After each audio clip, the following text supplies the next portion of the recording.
Welcome back to Afro SheepDog. It's a pleasure to have you. Today we're going to be covering breaking news, pretty much, from the Republican-led legislature here in Florida. They've recently passed a ban on most abortions going out to about 6 weeks now. There are a couple of exceptions. Grape and incest. Those are pushed out to about 15 weeks. Okay? Now this just happened.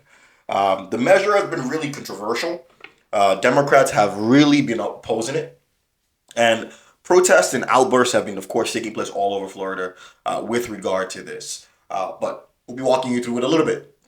Stay tuned.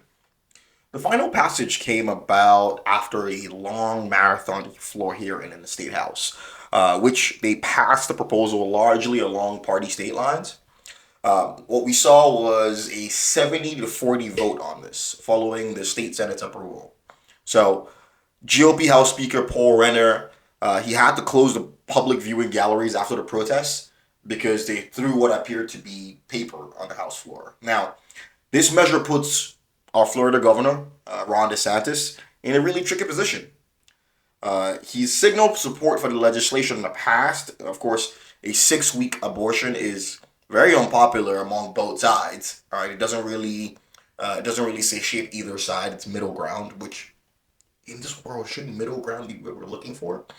But anyway, of course, DeSantis is considering a run in the 2024 elections, so he's trying to make sure that he does things right, and vetoing or opposing legislation that would expand abortion legislation, it runs the risk of certainly being against the key tenet of his platform, his GOP platform. Now, the proposal bans abortions after 6 weeks of pregnancy, with the exceptions for grape and incest, which again, they go up until 15 weeks. Now, the measure does not change the exceptions for life and health of the mother up until 15 weeks that are currently in law.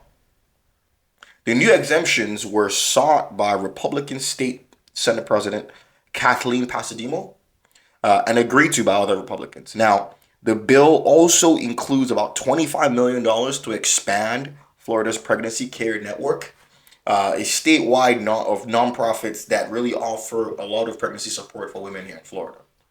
Now, since the U.S. Supreme Court ruled back in June 2022 that there is no constitutional right to an abortion, right? So what that means is they took the decision away from the federal mandate that it had for a few years now, and really pushed it again back down to the states to decide what they wanted to do with that.